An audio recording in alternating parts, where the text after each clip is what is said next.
जय हिंद दोस्तों, इस वीडियो में हम बात करेंगे केमिस्ट्री की महत्वपूर्ण प्रयोगशाला विधियों के बारे में।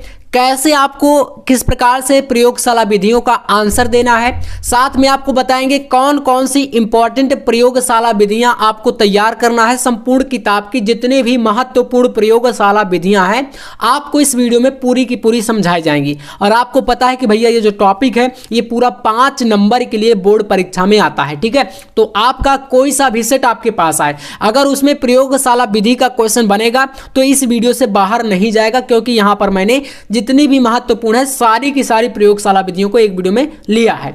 चलिए शुरू करते हैं। सबसे पहले देखो यहां पर आपके पास एक महत्वपूर्ण प्रयोगशाला विधि है डाई एथिल ईथर के निर्माण की।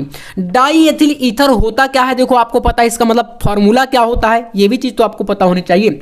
तो डाई एथिल ईथर की अगर मैं फॉर्मूले की बात करूं तो इसका सूत्र आपका इस तरीके से कुछ होता है C2H5 और ईथर का ग्रुप होता है, समूह होता है COO होता है और यहां पर C2H5 इस प्रकार से। डाई का मतलब दो आपके यहां पर एथिल ग्रुप और एक आपका ईथर होता है, तो इसको बोलते हैं डाई एथिल ईथर। अब देखो यहां से जब आपके पास क्वेश्चन आएगा इस प्रकार से प्रयोगशाला विधि का, तो आपको कुछ ऐसा देखो डायग्राम भी बनाना है, ठीक है। लेकिन एक मिनट, आपको डायग्राम जब बनाओगे तो वहां पर इस प्रकार से आपको कलरफुल पेन का यूज नहीं करना, ठीक है। आपके पास एग्जाम में मैं हमेशा आपको बताता हूं कि चित्र बनाने के लिए आपको सिर्फ और सिर्फ इस प्रकार से पेंसिल का यूज करो, यहां पर है ना। पेंसिल एक लेके जाओ बढ़िया से, पेंसिल हो गया, इरेजर हो गया, कटर हो गया और पटरी वगैरह अपना अच्छे तरीके से, है ना। और आप यहां पर एक चांदा ले जा सकते हो, जैसे कि यहां पर फ्लास्क बनाने के लिए इसका यूज किया गया है। और इसके अलावा काले और नीले पेन लेके जाओ, ठीक है। तो जहां पर आपको चाहिए तो भाई पेन का नाम लिखने के लिए पेन का भी यूज कर सकते हो, इतनी ज्यादा प्रॉब्लम नहीं है, बट वहां पर कलरफुल का पेन का यूज नहीं करना। अब चलिए इस प्रयोगशाला विधि को मैं आपको समझा देता हूं, बहुत ही आसान तरीके से आप इसको लिख करके आओगे। सबसे पहले देखो मैंने फॉर्मूला बता दिया। प्रयोगशाला विधि बताने से पहले इसका औद्योगिक निर्माण कैसे होता है ये जरूरी है आपको बताना, ठीक है। तो जैसे यहां पर है, प्रयोगशाला में die ethyl ether ethyl alcohol के अधिक और सांद्र H2SO4 को 140 डिग्री सेंटीग्रेड पर गर्म करके बनाया जाता है। यानी आपको इसमें क्या लेना है, सबसे पहले एथिल अल्कोहल लेना है, जो कि आपके सामने यहां पर दिख रहा है ना, C2H5OH। ये क्या है, एथिल अल्कोहल है। अब एथिल अल्कोहल का अधिक लेना है, अधिक का मतलब भाई ज्यादा से ज्यादा मात्रा में आपका क्या रहेगा, एथिल अल्कोहल रहेगा। फिर इसको सांद्र H2SO4 के साथ रिएक्शन करानी है और 140 डिग्री सेंटीग्रेड पर। देखो डायरेक्ट आप इतना नहीं कर पाओगे, है ना। मतलब आप कॉपी में लिखने के लिए तो कर लोगे, लिख दोगे डायरेक्ट भैया 140 पर, लेकिन जब प्रयोगशाला में ऐसा होता है तो वहां पर ब्लास्ट हो सकता है। इसके लिए क्या करते हैं, पहले हम लोग यहां पर अल्कोहल और H2SO4 लेते, क्योंकि भाई H2SO4 भी आपको पता है ना प्रबल अम्ल है, और ये भी आपका अल्कोहल के साथ जब मिलेगा और इतना ज्यादा गर्म कर देंगे, हीट कर देंगे, तो फिर ब्लास्ट वगैरह प्रॉब्लम हो जाएगी। तो डायरेक्ट वो रिएक्शन उतनी ज्यादा नहीं हो पाएगी अच्छे से, यानी कि आपका कुल मिलाकर के एथिल अल्कोहल नहीं बनेगा अगर डायरेक्ट आप इतना गर्म कर देंगे।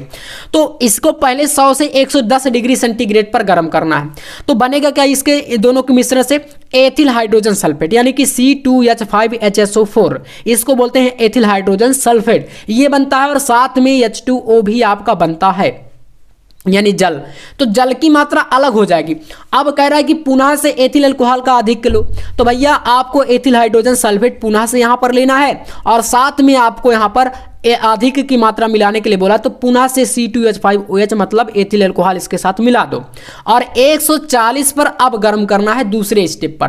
तो जब 140 डिग्री सेंटीग्रेड पर अब आप इसको गर्म करोगे तो यहां से बनेगा C2H5O C2H5 और प्लस H2SO4। जो आपने H2SO4 शुरू में लिया था वही पुनः से अलग हो जाएगा जब 140 पर गर्म करोगे, और यहां पर हमें प्राप्त हो जाएगा डाई एथिल ईथर।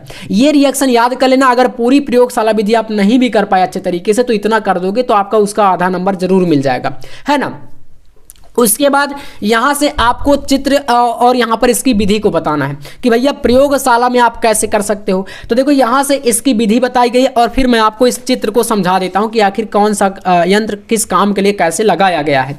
तो इसमें बता रहा है कि एक गोल पेंदी फ्लास्क के C2H5OH और सांद्र H2SO4 2:1 के अनुपात में लेकर के उपकरण को चित्रानुसार लगाया जाता है। जैसे इस पर नजर डालो, चित्र में आपके पास क्या है, एक ये स्टैंड है, ऐसे बना देना है।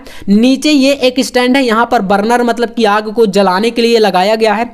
इस फ्लास्क को, जो गोल पेंदी फ्लास्क है, इस स्टैंड के सहारे मतलब कि यहाँ पर लटका के इसको इस बर्नर के ऊपर रखा गया। यहाँ पर एक बालू स्टमक है, इसके ऊपर ये फ्लास्क रखा है और यहाँ से इस स्टैंड के सहारे टिका हुआ है। इसमें जो यहाँ पर भरा हुआ है, ये जो आपको दिख रहा है, इसमें C2H5OH और H2SO4 का मिश्रण भरा हुआ है। मतलब समझ रहे हो, आपसे कह रहा है कि जो 2:1 के रूप में होगा, मतलब कि एथिल अल्कोहल यानी कि C2H5O की मात्रा दोगुनी रहेगी और H2SO4 की मात्रा उसकी आधी रहेगी। समझ रहे हो, दोगुना रहेगा वो। अगर आप मान के चलो कि यहाँ पर 50 ग्राम H2SO4 मिलाते हो तो इसमें 100 ग्राम आपका C2H5OH रहेगा, क्योंकि क्वेश्चन में शुरू में ही मैं आपको बता चुका हूँ कि ये अधिक मात्रा में रहेगा। इस प्रकार से ये डायग्राम के अनुसार लगाया है। यहाँ पर एक थर्मामीटर लगाते हैं इसमें, इसी के साथ थर्मामीटर क्यों यूज हुआ, क्योंकि आपको पता है कि इसका टेम्परेचर हमें 140 डिग्री पर करना है, तो थर्मामीटर हमारा बताएगा कि आप अभी इसका टेम्परेचर कितना हुआ है जब यहाँ से आप इसको गर्म करोगे। फिर इन दोनों के मिश्रण से जब आप गर्म करोगे 140 डिग्री पर, तो यहां से एक भाप बनेगी, है ना, गैस, जो कि भाप यहां से बन करके इस नली से निकल करके यहां से और इस प्रकार से इधर आएगी। लेकिन ये जो आपका ऊपर कीप दिख रहा है, ये क्यों लगाया गया है बोलोगे भैया, ये नीला नीला आपको जो दिख रहा है, ये इसलिए लगाया गया है कि आप यहां से जितना C2H5OH की मात्रा की जरूरत पड़े, मतलब जितना अल्कोहल आपको चाहिए होगा, उतना आप इस कीप से डाल के यहां पर इसकी मात्रा बढ़ाते रहोगे, क्योंकि आपको पता है कि इसको अधिक मात्रा में लेना है। पुनः से हम लोग दोबारा लिए थे, इसलिए इस कीप को लगाया गया कि ताकि आप यहां से इसमें और ज्यादा मिला सको। समझ में आया। फिर ये जो गैस बनेगी यहां से जाएगी इस वाले संघनित्र में। अब इस संघनित्र का काम क्या होता है, तो देखोगे संघनित्र में यहां से आप ये एरो अगर ध्यान से देखो तो यहां से ठंडा जल जो है इसमें नीचे से ऊपर की तरफ भेजा जाता है। अब नीचे से ऊपर की तरफ जाने का क्या मतलब है भैया, तो इसका मतलब ये है कि जैसे यहां पर एक पाइप लगा हुआ है और इस पाइप से गैस जा रही है, गर्म गैस जा रही है। आपको पता है कि अगर इस गर्म गैस को हमें बूंदों के रूप में यानी द्रव के रूप में अगर ठंडा करना है, तो इसको पाइप को बाहर से ठंडा करने की जरूरत पड़ेगी।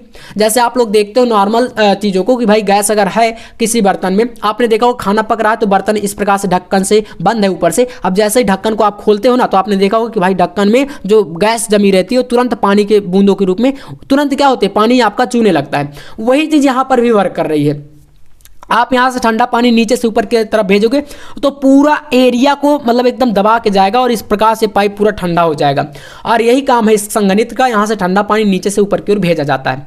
फिर यहां पर एक एडाप्टर लगा है। एडाप्टर को आप जानते हो, यहां से इस जो गैस यहां से आ रही है द्रव के रूप में आपकी बनेगी और यहां से डाईएथिलीटर इस एडाप्टर के थ्रू इस ग्राही पात्र में आ जाता है। और यहां पर ग्राही पात्र में बाहर पुनः से देखो बर्फ लगाई गई है, ताकि इस गर्म को आप यहां से बर्फ के थ्रू इसको ठंडा कर सको। और ग्राही का मतलब होता है कि भाई जहां पर आपकी पूरी गैस बन रही है, लेकिन इसमें कुछ अशुद्धि रहेगी। अब उस अशुद्धि को यहां पर समझना है। देखो यहां तक हमने समझा, चित्र को मैंने पूरा समझा ही दिया है। फ्लास्क को बालू उष्मक पर 140 से 45 डिग्री पर गर्म करते हैं, जिससे ईथर बर्फ के जल में रखे ग्राही पात्र में एकत्र होने लगता है, जो कि आप लोग इस डायग्राम में अभी देखे ही होंगे कि यहां पर एकत्र होता है पूरा ईथर द्रव के रूप में, है ना। और इस विधि को अविरत ईथरीकरण विधि कहती है। अविरत का मतलब क्या होता है भैया, अविरत मतलब बिना रुके, ठीक है। आप जितना ज्यादा मात्रा में इस कीप से थिसिल कीप से C2H5OH यानी एल्कोहल की मात्रा यहां पर डालते जाओगे और जितना गर्म करते रहोगे उतना ज्यादा आपको यहां से ईथर बना के ये मशीन देती रहेगी। मतलब इस प्रयोगशाला में आप लोग ईथर बना सकते हो। इस प्रकार से आपको इसको समझना है, ठीक है। एक डायग्राम आपके दिमाग में बस गया तो बाकी के सारे क्वेश्चन आप प्रयोगशाला के एकदम चुटकियों में करके आओगे, इसकी मेरी गारंटी है। और 5 नंबर आपको पूरा मिलेगा। अब देखो इसके बाद, क्योंकि एथिल अल्कोहल और सल्फ्यूरिक अम्ल के गर्म मिश्रण में एथिल अल्कोहल डालकर ईथर लगातार प्राप्त किया जा सकता है। अब इसमें जो अशुद्धि है उसको कैसे दूर किया जाएगा, तो इसके लिए क्या करते हैं यहाँ पर देखो, इस प्रकार प्राप्त आश्रित ईथर में अल्प मात्रा में H2SO4 अल्कोहल और जल की अशुद्धियां होती हैं। यानी जो मैंने बताया था कि भैया यहाँ पर जो हमें मिला है इसमें कुछ अशुद्धि रहेगी और यहाँ पर जैसे कि H2SO4 की भी कुछ मात्रा रहेगी, कुछ मात्रा में जल भी रहेगा इसके साथ आएगा, है ना। तो ये कुछ अशुद्धि रहती है, जिसको शुद्ध करने के लिए पुनः ईथर को कास्टिक सोडा विलयन के साथ धोते हैं। यानी जो ईथर आपको यहाँ पर मिला है, यहाँ पर आपको प्राप्त हुआ है इस ग्राही पात्र में, उसको कास्टिक सोडा विलयन के साथ क्या करते हैं, धो लेते हैं यानी धोते हैं और इसे निर्जलीकरण यानी सुखा लेते हैं CaCl2 में डाल करके। तो ये आपका शुद्ध ईथर जो है यहाँ पर आपको प्राप्त हो जाएगा। समझ में आया। कुछ इस तरीके से ये डाई एथिल ईथर की प्रयोगशाला विधि है जो कि कह सकते हो कि बहुत ही ज़्यादा महत्वपूर्ण है। और डायग्राम भी मैंने बताया, पूरा बताया कि भाई किसी भी विधि को लिखने से पहले आपको उसमें ये सामान्य सी जानकारी शुरू में देना है, फिर चित्र बनाना है, फिर उसके बाद इसका पूरा प्रोसेस को A to Z ऐसे ही पूरा का पूरा समझा देना है। ठीक है, तो चलिए ये आपका एक विधि कंप्लीट हो गई। इसके बाद दूसरी प्रयोगशाला विधि आपकी यहां पर आती है, प्रयोगशाला में क्लोरोफॉर्म बनाने की विधि का सचित्र वर्णन, भौतिक एवं रासायनिक गुण भी लिखिए। कुछ क्वेश्चन इस प्रकार से भी पूछते हैं, इनकी फिजिकल प्रॉपर्टीज, केमिकल प्रॉपर्टीज यानी कि भौतिक और रासायनिक गुण। जैसे कभी कह देगा कि जो प्राप्त ईथर हो, जैसे इसी ईथर वाले में कह देता, या इसमें मान लो कि जैसे कि CH3 आपका क्लोरोफॉर्म होता है, अब ये जो मिला इसको कराओ आप PCl5 के साथ रिएक्शन कराओ, फिर इसके बाद कोई मतलब 2 से 3 क्वेश्चन सटा के दे देगा कि इनके साथ रिएक्शन कराओ, तो वहां पर आपको फिर इसका रिएक्शन कराना पड़ेगा जो आपको प्राप्त हुआ है। इसके साथ यहां पर डाई एथिल ईथर को मैंने बता ही दिया, जैसे कि ये मिल गया आपका, यहां पर हमने पूरा इसको कंप्लीट कर लिया इस रिएक्शन को। अब यहां से कह रहा है कि निम्न के साथ अभिक्रिया, कह देगा कि भाई ठंडे एचआई के साथ रिएक्शन कराओ, जो ये ईथर मिला है इसको आपको ठंडे एचआई के साथ रिएक्शन कराना है, तो क्या प्राप्त होगा। इसके बाद कह देगा कि इसी को आप एसिटिल क्लोराइड के साथ रिएक्शन कराओ तो क्या प्राप्त होगा। तो मैं आपको वो जानकारी दे रहा हूं कि जो क्वेश्चन पेपर में ऐसे प्रश्न बनते हैं।